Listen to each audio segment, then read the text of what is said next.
Okay, we're going to get started. I want to be mindful of your time. So welcome. My name is Dan. If you don't know me, my name is Dan Rosette. I am the manager of the Jewish Community Relations Council at the Jewish Federation in the heart of New Jersey. And we're here tonight to learn from a wonderful organization named Stand With Us, which I will let them talk about themselves. But we're here to learn how to advocate on behalf of our teens, whether they're our children, grandchildren, nieces, nephews, or just neighbors. There's a lot of anti-Semitism going on campus in high schools. And if we're going to be good community advocates, then we need the tools to know how to go and talk to those that make decisions and make sure that they address this issue. If you don't know me, I lived 20 years in Israel, and at the time I thought my biggest concern would be sending my kids to the army. And then when I decided to move back here, I didn't even think that I would be concerned for my children's safety and concerned that they would encounter, hostile people or learn in a hostile environment. And here I am worrying about that. So tonight, let's pay attention and let's learn how to help our kids. So I would love to introduce Paula Jaffe. She is the executive director of the Mid-Atlantic region for Stand With Us. And I'm going to turn it over to you, Paula. Thank you so much for being here. Sure, Dan, thank you. Thank you for having us. And thanks to Federation for really creating this very important series of meetings on topics that are facing the Jewish community. My colleague Jolie Davis, who you'll hear from in a minute, we're really honored to join you tonight. So for those of you that were on the call back last year, I'm happy to see you join us again for this important session. And to bring those of you who this is your first time with us up to speed, I would like to introduce you to Stand With Us. We are an international, nonprofit, nonpartisan Israel education organization. And we work to inspire and educate people of all ages about Israel, as well as challenge misinformation and fight against anti-Semitism. Like all of you on this call, we're inspired by our love of Israel and belief that education, keep emphasizing that word, education is the road to peace. And that's why we use print materials like, I don't know if you can see it here, these wonderful booklets. This one is on anti-Semitism, social media. We have a tremendous platform, a following on all platforms, all social media platforms, and our posts are frequently picked up by the press, including Newsweek and Fox News and many Jewish organizations. We have student programs like the Leventhal High School program that you hear about tonight, and our University Emerson Fellowship. We have middle school curricula, we have conferences, we have a mission to Israel, we have Stand With Us TV, we have a critically important Sadoff legal department, and our Center for Combating Anti-Semitism. So with all of these tools, this is what we use to educate people about Israel and empower people of all ages and all backgrounds to reach out to their peers. We've only been around for 20 years. But in that 20 years, we've created a global network with programs on 5 continents and offices throughout the United States, in Israel, in the United Kingdom, in Canada, and even in Brazil. And every year, we host hundreds of programs that reach thousands of students around the world. But tonight, we're very focused because we're all aware of what's happening on campuses and in high school, because it's our kids who are being impacted. So to discuss how Stand With Us works, particularly at the high school level, I'm proud to introduce Jolie Davis. She is our high school coordinator. She's a graduate of Yeshiva University, where she studied political science and art. She grew up in South Florida, but her connection to Israel was cultivated when she visited her grandparents and cousins in Israel every summer. But it wasn't until she decided to take a gap year in Israel, and she lived in the old city of Jerusalem, that her connection to Israel took on a new personal meaning, probably not unlike the connection that you felt, Dan. She spent a year and a half learning and traveling and becoming friends with the different faces of the old city. And by experiencing Israel's diversity, her connection deepened and she recognized Israel's complex beauty. And it's with that, her dedication, her energy, her skill, her passion for teaching, for guiding and mentoring our children and grandchildren, she has a true impact on the next generation of pro-Israel advocates. So I'm pleased to introduce Jolie, and the floor is yours, Jolie. Thank you so much. Thanks, Paula. Thanks, Dan. Hi, everyone. I'm going to share my screen right now. Hold on. Bear with me. Can we all see that? Turns out that I can't see you. I don't know where you all went, but okay. Let me just find you real quick. Okay, awesome. So hi, everyone. I'm Jolie. I am the Tri-State High School Coordinator here at Stand With Us. Now, that basically just means that anything having to do with anti-Semitism in the high school space, in the tri-state area, comes to me. So I wish I could say that I'm not very busy, but unfortunately with this year, especially, as we know, there has been a significant uptick in anti-Semitism. Sorry, something is glitching on my screen. Oh my gosh, hold on one second. You can't have a Zoom thing without a glitch, is that right? Let's go. One more time. We all see it? Okay, good. Yep. Perfect. Okay, so tonight what I really wanted to do is briefly take a look at the definition of anti-Semitism, watch a short video explaining Julie, its, yeah, Julie, you're gonna have to probably close the window that you see us, because that shows no. up as a black square.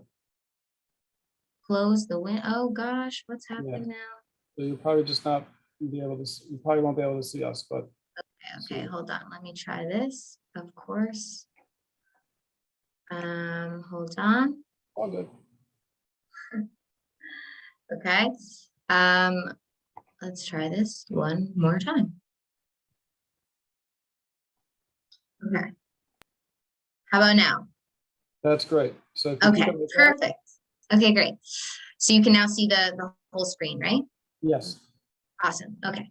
So today what I really wanted to do is briefly just take a look at the definition of anti-Semitism, watch a short video explaining its modern manifestations, kind of go over what that looks like for your teens, and then figure out how we can best support them.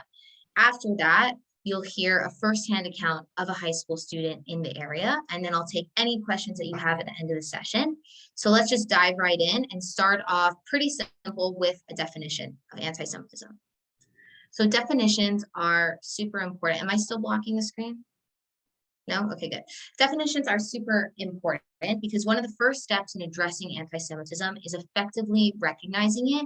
And to recognize it, we need to define it. So in order to do this, I'd like to turn to the International Holocaust Remembrance Alliance, the IHRA, or otherwise known as IRA. It consists of 34 member countries who stand committed to combating growing Holocaust denial and anti-Semitism. And they've developed the following working definition of anti-Semitism. And it goes like this. It's a little bit wordy, but bear with me. Anti-Semitism is a certain perception of Jews which may be expressed as hatred toward Jews. Rhetorical and physical manifestations of anti-Semitism are directed toward Jewish or non-Jewish individuals and of their property, toward Jewish community institutions and religious facilities. So it's a little bit wordy, but the definition is super important because it takes into account the different ways in which anti-Semitism is experienced, either in sentiment or in deed. It takes into account the history of anti-Semitism, and it also acknowledges the fact that anti-Semitism mutates and changes over time. Now, the most important thing about this definition, and what's really interesting, is you can bring this to the attention of the schools that you work with or have relationships with, but it includes a number of examples of common manifestations of anti-Semitism to help really show people what these different situations may look like. And so I just want to run through those pretty briefly. We see that the IRA examples include physical harming of Jews, as well as stereotyping that leads to demonizing Jewish communities. We see scapegoating. We see this definition also addresses the issue of Holocaust denial, which obviously would be the denial that the Holocaust happened, but it also includes Holocaust distortion, which would be something like glorifying the actions of the Nazis or denying the scope of the genocide committed against European Jewry. And the IRA definition goes on, and it continues by recognizing a few manifestations that are often veiled as illegitimate criticisms of the Jewish state, like the claim that maybe you are familiar with that sprung from the Soviet era anti-Israel campaign, like Zionism is racism, which means, it's thereby denying the Jewish people their right to self-determination. And additional manifestations to anti-Semitism really, it goes on to include holding Israel to a double standard, comparing Israelis to the Nazi regime, assuming that the state of Israel speaks for all Jews around the world, or accusing Jews around the world of holding loyalties to Israel and mistreating them on the basis of that assumption. So there are a lot of examples. And there are a number of symbols and imagery used to convey anti-Semitic messages, and that could be in reference to the blood libel myth, like murdering of Jesus, or symbols like the Nazi swastika. There are many different symbols, and in many of these manifestations, they're the same age-old applications of anti-Semitism that have just been a little bit adapted to fit their contemporary surroundings. So now what I want to do is just kind of take a look at a classic video. It's one of my favorites. It really drives the point home. It's by Rabbi Sachs, and it's about the mutation of anti-Semitism. And so when we really understand this point of the different manifestations of anti-Semitism today and what it can now look like on college campuses and in high schools and even as middle schools, we can properly prepare ourselves and our students to address it and combat it at the home front. So let me know if the video is playing and you guys can hear it. I can't see you, but I assume your silence is a yes. Yes, we're good. We're good. Awesome. Within living memory of the Holocaust, after which the world said it would never happen again, anti-Semitism has returned. But what is anti-Semitism, and why should its return be cause for grave concern, not only for Jews, but for all of us? Historically, anti-Semitism has been hard to define because it expresses itself in such contradictory ways. Before the Holocaust, Jews were hated because they were poor and because they were rich, because they were communists and because they were capitalists, because they kept to themselves and because they infiltrated everywhere, because they clung to ancient religious beliefs, and because they were rootless cosmopolitans who believed nothing. So what is anti-Semitism? Let's be clear, not liking people because they're different isn't anti-Semitism, it's xenophobia. Criticizing Israel isn't anti-Semitism, it's part of the democratic process, and Israel is a democracy. Anti-Semitism is something much more dangerous. It means persecuting Jews and denying them the right to exist collectively as Jews with the same rights as everyone else. It's a prejudice that, like a virus, has survived over time by mutating. So in the Middle Ages, Jews were persecuted because of their religion. In the 19th and 20th centuries, they were reviled because of their race. Today, Jews are attacked because of the existence of their nation-state, Israel. Denying Israel's right to exist is the new anti-Semitism. And just as anti-Semitism has mutated, so has its legitimation. Each time, as the persecution descended into barbarity, the persecutors reached for the highest form of justification available. In the Middle Ages, it was religion. In post-Enlightenment Europe, it was science, the so-called scientific study of race. Today, it's human rights. Whenever you hear human rights invoked to deny Israel's right to exist, you are hearing the new anti-Semitism. So, why has it returned? There are many reasons, but one root cause is the cognitive failure called scapegoating.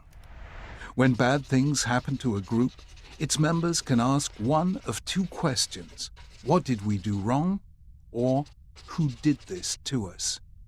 The entire fate of the group will depend on which it chooses. If it asks, what did we do wrong? It has begun the process of healing the harm. But if instead it asks, who did this to us? It's defined itself as a victim. It will then seek a scapegoat to blame for all its problems. Classically, this has been the Jews, because for 1,000 years they were the most conspicuous non-Christian minority in Europe, and today, because Israel is the most conspicuous non-Muslim country in the Middle East. The argument is always the same. We are innocent, therefore they are guilty. Therefore, if we are to be free, they, the Jews or the State of Israel, must be destroyed. That is how the great evils begin. Why then should we all care about this? After all, if we're not Jewish, what has it got to do with us? The answer is that anti-Semitism is about the inability of a group to make space for difference. And because we're all different, the hate that begins with Jews never ends with Jews. It wasn't Jews alone who suffered under Hitler. It wasn't Jews alone who suffered under Stalin. It isn't Jews alone who suffer under the radical Islamists and others who deny Israel's right to exist. Anti-Semitism is the world's most reliable early warning sign of a major threat to freedom, humanity, and the dignity of difference. It matters to all of us, which is why we must fight it together. Perfect. So I find the visuals in this video just really helpful in conceptualizing this concept of anti-Semitism. So now I kind of want to take a look of what it can really look like in the high school space. Some of you might be familiar with maybe if you're a teacher or you're a parent to high school students, or you were, many students are experiencing age-old anti-Semitic tropes of Jews being cheap, like this one quote from a student that had pennies given to them by a classmate just because they were Jewish. We often see high school parties with drinking games in the shape of a swastika, or promposals making light of the Holocaust and Hitler. Many students in our area are experiencing Holocaust jokes, anti-Semitic memes, swastikas drawn on their things, like their club signs, or just something like the glorification of Hitler or the Nazis. Now, unfortunately, this is pretty common in what we're seeing, especially in my region. But what I hear most from my students is really what they experience online, on social media, specifically when issues arise in Israel. And teens are experiencing anti-Semitism on their social media accounts. That can look like anything from hateful comments on their TikToks because they're wearing a Jewish star necklace in a video, or this overwhelming misinformation and anti-Semitic comments that are being spread and reposted by their peers. And it's isolating. They feel powerless. And so teens are facing this kind of ignorance on social media. People are not fact checking before reposting something. That misinformation and disinformation spread extremely quickly. And it can be completely isolating when all of a sudden your entire math class is reposting some celebrity's anti-Israel post all over Instagram without knowing the complexity of the situation and without even realizing the anti-Semitic language that is being used. And as parents and leaders in a community, it's important to make sure that your teens know how to handle misinformation and disinformation on social media, because we handle them very differently. So let's just quickly define it so we can make sure that when we're having these conversations back at home, they can easily spot it and know what to do when they encounter it.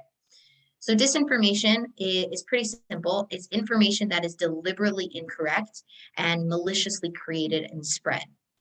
While as misinformation is information that isn't true, but it's not necessarily shared or created from this place of malice or harm. So sometimes people really just don't know that they're posting false information.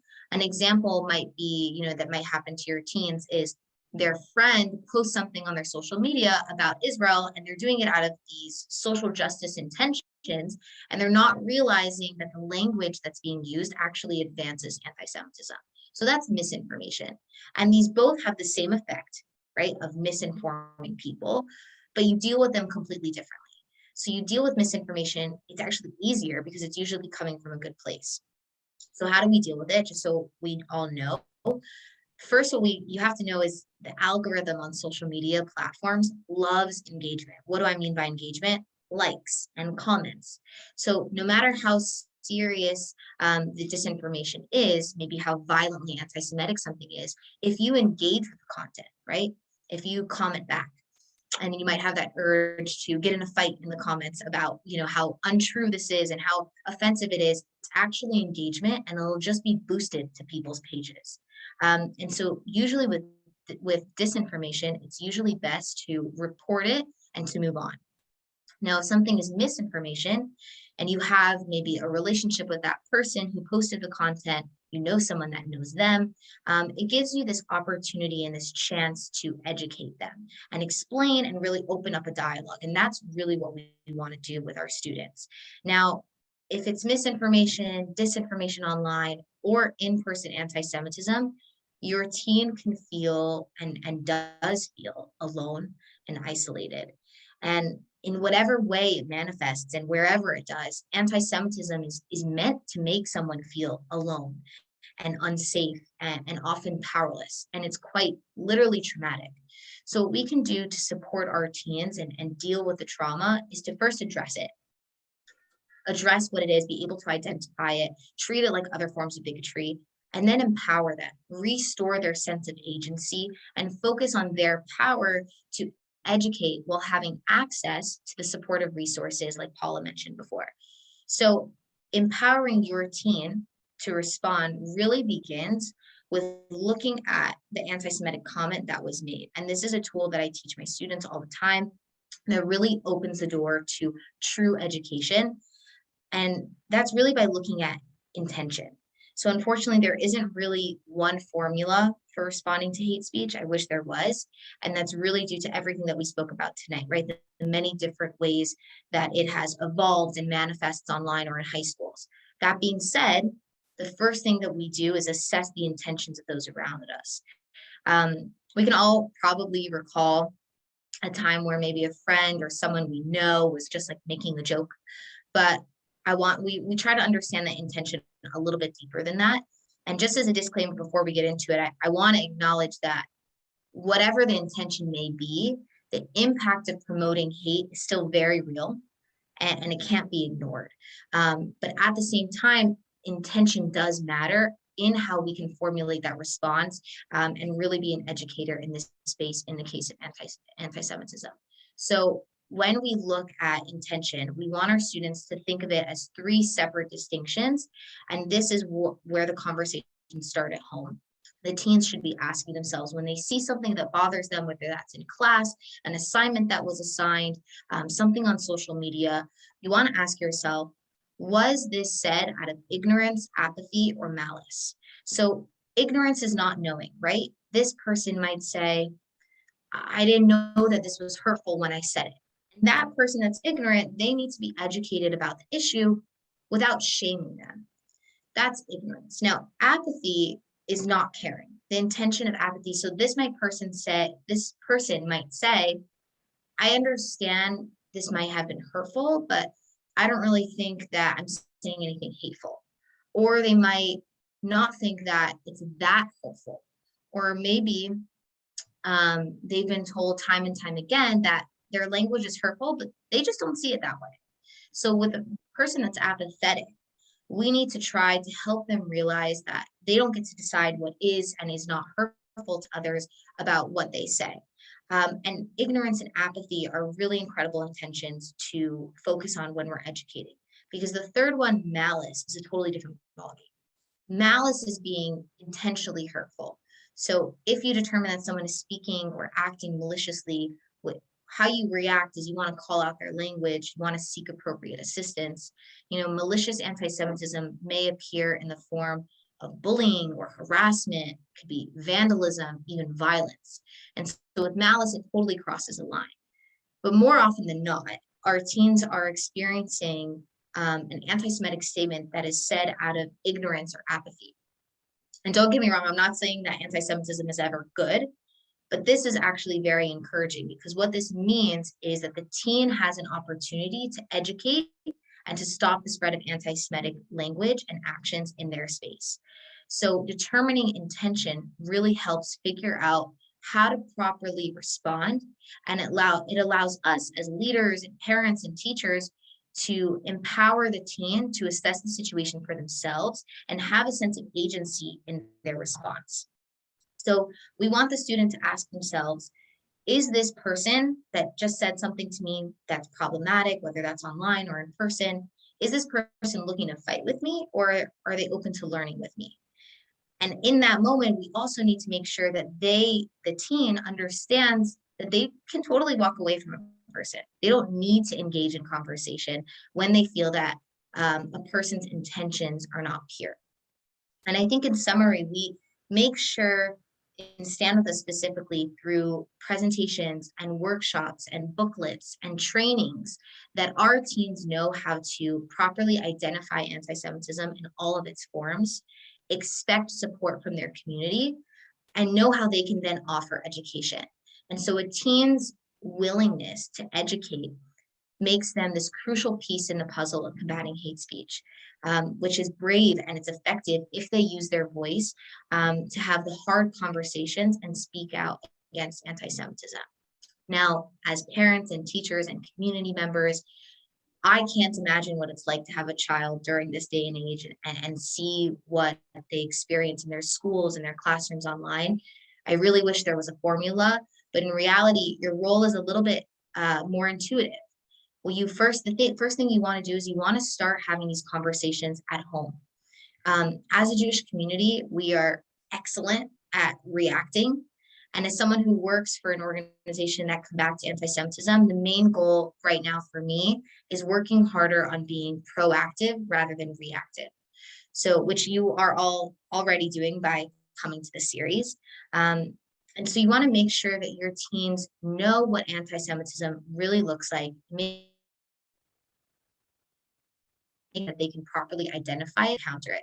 The next thing you want to do is empower them to walk down that emotional ladder. Obviously, anti-Semitism is traumatic, can be very emotional. We want them to be able to take a breath, take a step back, and evaluate the intent of the person, and possibly choose to use this as an opportunity to learn how to navigate a difficult conversation with someone, so that way they stop the chain reaction of anti-Semitic language and it won't happen again. Now, another crucial step that you can take as leaders in the community is relationship building. I really can't stress this enough. What you want to do is you want to befriend their teachers. You want to befriend their principals, their administrators. You want to build those relationships, get to know them, make meetings with them in general, and then begin these conversations about combating anti-Semitism now, before something happens.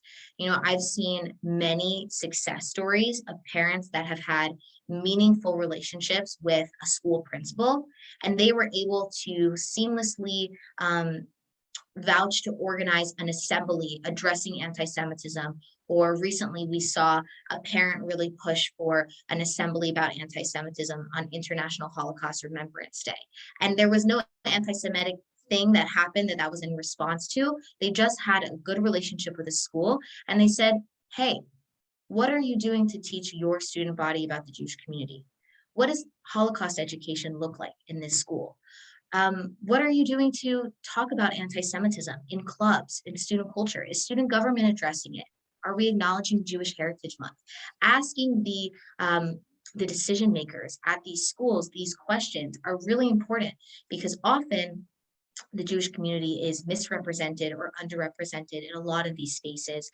And this really is the core and the crux of our proactive work and our proactive approach. approach. And I think lastly, you should know that you always should report an incident to whether that's JCRC or you can report it to our legal team as well. We can do every single thing that's listed in this presentation to make sure that we are opening a dialogue in good faith. But that doesn't necessarily mean that the other person is also having a dialogue in good faith. So if you find yourself dealing with someone who refuses to climb down that emotional ladder or who is engaging in bad faith arguments, you want to take a step back. You don't want to engage with this person. And I think you're always welcome to report an anti-Semitic incident online on our website, as well as reporting it online on the social media platforms. And I'm sure many of you have experienced or seen or heard about the anti-Semitism that is going on. And as leaders in a community, everything that you do, the conversations that you are starting to have at your tables or in your communities, at your synagogues, they really serve as a crucial part of our proactive strategy, and really create. And I really can't stress enough, the relationship building is incredibly important. So if you are not involved in a school directly, maybe you want to create a group of people that are similar to you in the community, that have a similar interest in making sure that your local school meets a survivor while they're still able to. That kind of exposure to the Jewish community is just as important. Getting these conversations starting about anti-Semitism is really where the proactive work starts. And so before we go into questions, I'd love to introduce our next speaker, which is my intern, Aiden Silverstein. He is a part of the Stand With Us Kenneth Leventhal High School internship, which basically for the last school year, he has been spending every month diving in deeper with his relationship with Israel and learning how to combat anti-Semitism by receiving real techniques and tools. And so now he's going to share his experience as a leader in his community and how he fought and continues to support students in his community fighting anti-Semitism. So Aiden, go ahead and take it away. Thank you. So like you said, my name is Aiden Silverstein. I'm a senior in high school at Princeton Day School, and I live in Princeton, New Jersey. I've always had strong opinions, but what good does having strong opinions do if you never do anything with them, if you never stand up for them? This was the position I found myself in as a young Jewish high schooler. Unfortunately, my school has had a lengthy history of anti-Semitism. Between Holocaust jokes and swastikas being written on desks and walls, there have been many times where I felt targeted and afraid. I always got so enraged, but I never spoke up. I didn't feel like I had the knowledge to, the confidence, or even the obligation to. I'll let someone else deal with it. However, time and time again, I saw nothing being done. Living in a small Jewish community and an even smaller Jewish school community with little representation in administration, change seemed like a lost cause, an insoluble problem. In the spring of last year, I began to hear and see anti-Semitic and anti-Zionistic rhetoric circulating around my school. Misinformation was rapidly spreading around social media and around my community surrounding the Israeli-Palestinian conflict as it pertains to the Sheikh Jarrah neighborhood in Jerusalem. Once again, I was enraged. I wanted to set the record straight, to debunk the myths, but I just felt like I couldn't, at least not yet.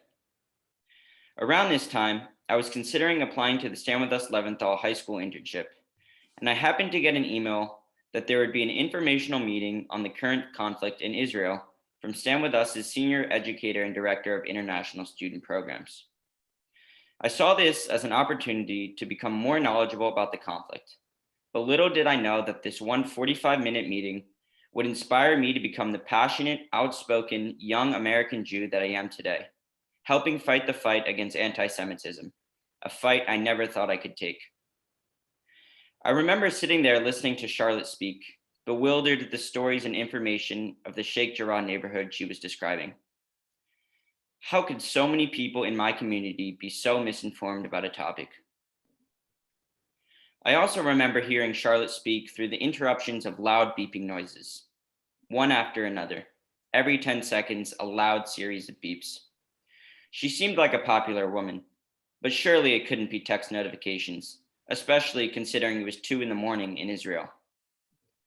Furthermore, the sound resembled that of an obnoxious alarm rather than a Twitter notification or an ESPN fantasy football update.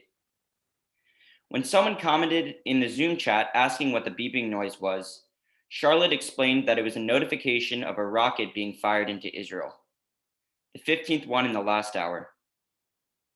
It gave me some perspective on the severity of the conflict, but her relative stoicism towards the bombing notifications accentuated the normality of the circumstances. Israel is being bombed at 2 a.m. as innocent men, women, and children are trying to sleep. However, much of the media, and worse, my ignorant peers, are telling a vastly different story. At the conclusion of the meeting, I remember racing downstairs to find my parents with the 5 pages of notes I had taken to explain to them the conflict. I sat there for over 20 minutes, retelling all that I had heard with passion and with emotion. A fire had been lit underneath me that day, and I couldn't wait to begin my journey as a Stand With Us intern, educating my peers about Israel and raising awareness on the dangers of anti-Semitism. At the beginning of this school year, with a newly found passion and devotion to making change in my community, I was made aware of a cyberbullying incident in which a new freshman to the school was being berated online for simply being Jewish. To make matters worse, the kids who were attacking the Jewish freshmen were juniors in high school. When I found out about this, I knew I had to do something about it. Having the support of my Stand With Us regional director, my Stand With Us peers, and Stand With Us's resources, I felt confident in my ability to offer my support and guidance to the kid being targeted. I was able to reference various Stand With Us documents and presentations on how to properly navigate these kinds of difficult conversations, as well as the proper steps to take in handling a school incident with how to best approach the administration. The first thing I did was reach out to the student and connect with him. I asked him if he would have lunch with me. In the way that Stand With Us puts a strong emphasis on community and relationships that go beyond just talking about Israel or about anti-Semitism, I knew the importance of fostering a more meaningful relationship with the freshman in order for him to feel comfortable opening up to me. We talked at length about sports and the impact of COVID, but when I asked him how his freshman year had been going, he responded in a one-word answer: good. I knew it wasn't true, and I was confident that the last 30 minutes we had spent getting to know each other just might have given him the trust in me to be open about his bullying incident. Again, I asked if he was sure he was doing okay. This time, he paused and then began describing the incident, every last detail of it. He said that he hadn't told many people because he didn't want to cause any drama. He didn't want people not to like him. After a conversation that lasted almost an hour and included convincing him to attend our school's Jewish Student Union meetings, I was able to help him effectively reach out to the administration. Moreover, what was particularly valuable to him was my ability to connect with him and be there as a friend. He had come into a new school, he knew very few kids, but was already being attacked simply for being Jewish. About a month later, he found me in the hallway and thanked me, saying that he wanted to leave what had happened in the past and not think about it, but he couldn't help but thank me for being there for him.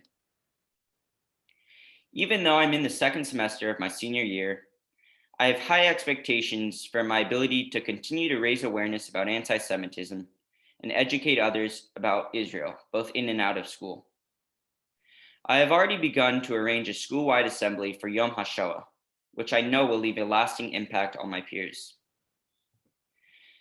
It is instances like the ones I've described today, which happen more often than not, that remind me, firstly, how important it is to be active in the Jewish community, and finally, how grateful I am to be part of such a special organization in Stand With Us, which enables and empowers me to educate my community and truly stand up for my beliefs and for others. Thank you. Thank you so much, Aiden. Aiden's story is really a story that shows true leadership, what true education can do, and what a community and a support system can do when facing anti-Semitism. So we really wanted to highlight that tonight for all of you. We can go straight into a Q&A. Do we have time for that too? Yep. Awesome, great. Okay. I can read the first question. So we've heard a lot of information tonight in this short time. In your opinion, I don't know if Paula, you want to answer, Jolie, what is the top, I don't know, 2, 3, 4 points or information that we should, as JCRC members, as those of us who are going to advocate on behalf of our teams with lawmakers, what should we be bringing to the decision makers? There obviously is some kind of a hierarchy, I guess, or priority. In your opinion, what are they? And what can we do to get our lawmakers involved and to start addressing this on a much higher level? So as a former JCRC director, and, I know the most important thing that I could do was to create relationships, interfaith relationships with law enforcement, relationships with, like you're doing with local mayors, with town councils, police departments. You want to have allies so that when something happens, you have a place to turn. If there's a leafleting, if there's an anti-Semitic targeting of property, you want to be able to form a partnership with law enforcement. So Jolie touched on that. It goes beyond just the principals, but certainly in the school, you want to make friends, or at least have a way to reach the principal, department heads, know what your kids are learning. I think, as we all have seen, a benefit perhaps of the COVID lockdown is that parents have become more engaged in their children's schooling, and they see what is actually in the syllabi and what the children are learning. So, hopefully our kids are, going to return to a normal school year, but stay on top of that. Know what the kids are learning. So that's certainly very important. I think the other thing that Jolie mentioned that's really critical is we all need to understand the issues for ourselves, but for our families, and have conversations about Israel, about anti-Semitism, about these things at the dinner table. One of the things that Stand With Us found is that as impactful as the Leventhal High School program is, and we heard that with Aiden, I, for one, am totally blown away by Aiden's passion and what he did for this, his classmate, his schoolmate. And what I know he's going to do when he's in college. But if we wait until our kids are in high school to start having the conversation, it's too late. You need to have this when they're younger, when they're in middle school.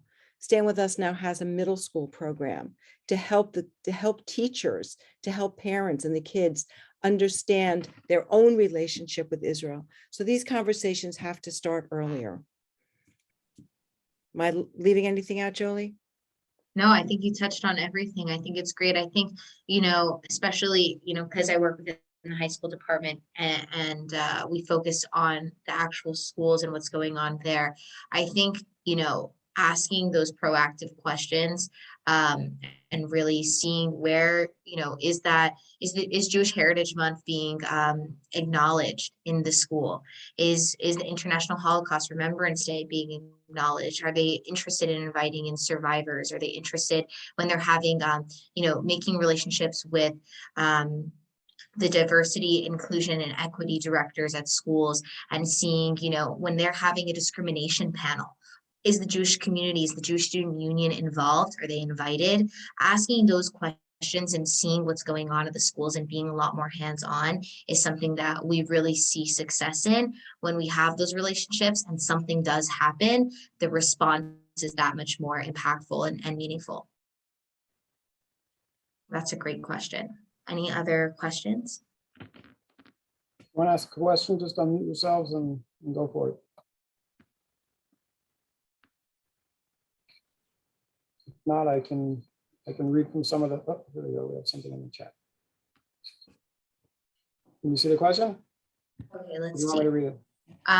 What do you do when your child has several anti-Semitic acts against them, calling names, prohibited from going to an event, wow, tearing down mezuzah on your dorm room, and when it's presented to college, all they do is talk to the involved parties and ask my child what they think should be the punishment the Rabbi of Hillel was brought in. Yeah, that's extremely difficult. Gosh, it's awful when we see that happening. I think the first, yeah, sorry. No, I'm sorry. Oh, no, go ahead. Um, you know, it's really awful and it's isolating. I think the first thing that we want to do is check in with our students and see emotionally how they're holding up. Do they have a support system around them? Is the rabbi at the Hillel supporting them? And do they feel supported and they have a community around them? And then they can make the decisions to go to administration. If it's physical, are they actually fearing for their safety? Those are questions to ask. And then you would want to go to campus police. You would want to, make sure or you could reach out to certain administrations and ask, is there a history of this going on at this school? Have they addressed it in the past? What will they do? Will they address it in a larger forum? I'm not exactly, my expertise is not college campus, so I'm not exactly sure the ins and outs of how that works with different administration there. But what I can say is the support system around the student is incredibly important, making sure that their safety is being taken care of, and then going to the proper administration and with a support system around them, whether that's many different organizations on campus and saying, we're not standing for this type of behavior and we demand XYZ. Also, go ahead, Paul. So just like we have the Leventhal High School program, we have the Emerson Fellowships on college campuses. And those students are mentored very, very similarly to the way that you saw how Jolie works with and mentors Aiden. But even, and they are a wonderful resource. They can be an intermediary if there is an Emerson on your campus. But even if there is not an Emerson Fellow on the college campus, our college department, our campus department works with the students across the board. There is always a friend and an ally and an empathetic ear that you can find with Stand With Us. There was something very specific that happened at a college in the Midwest with the mezuzah.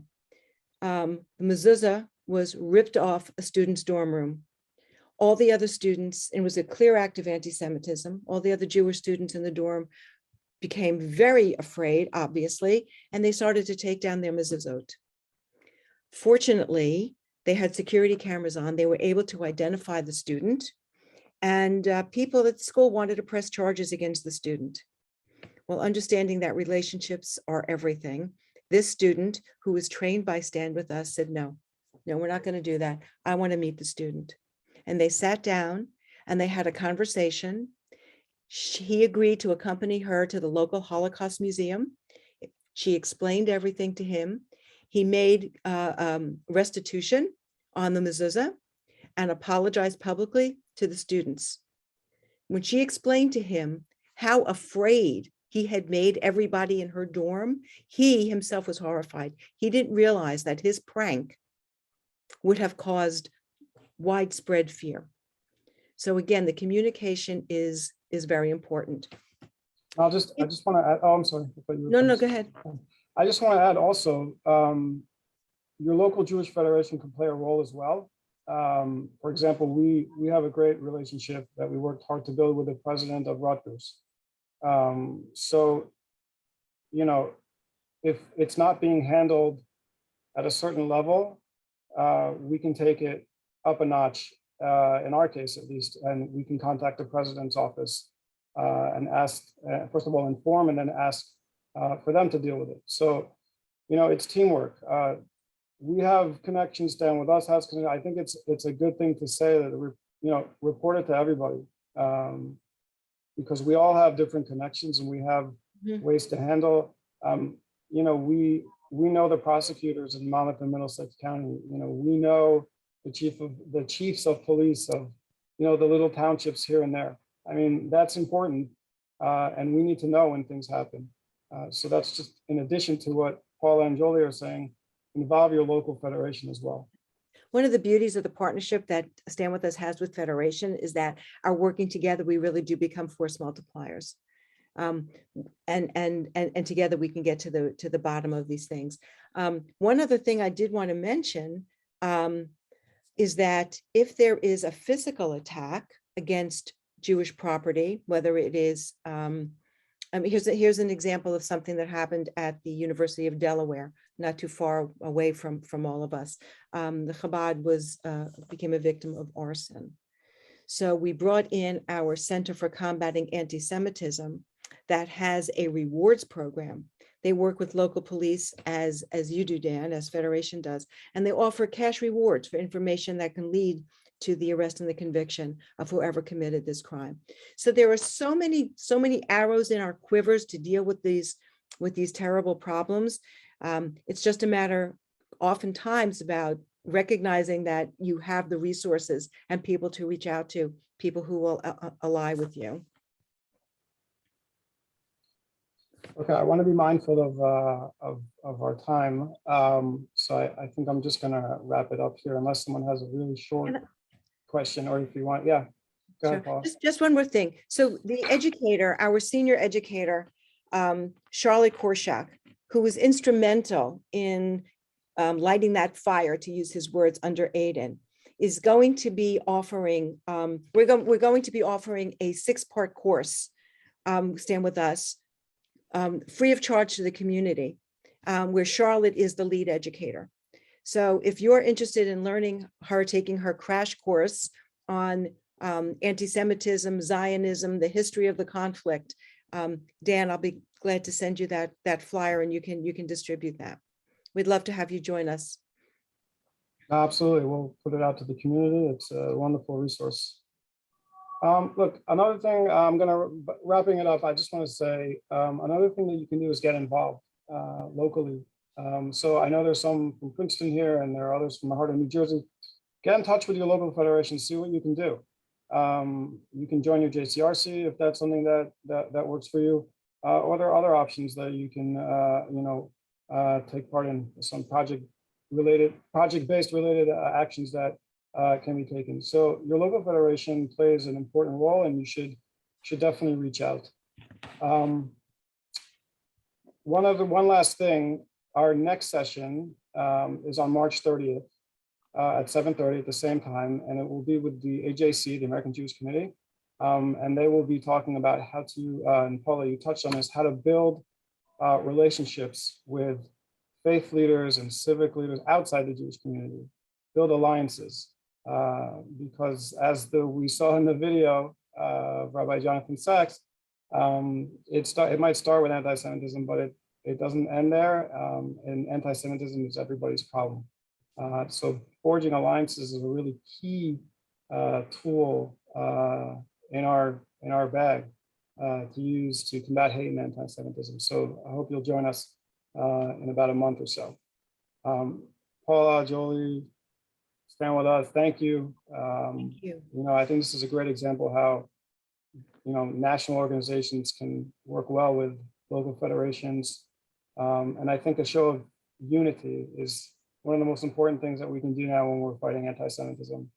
And this is one of those ways. So thank you very much for being here and for sharing this information with us. And that's it. Thank you all for being here. I appreciate it. Good night. Thank you.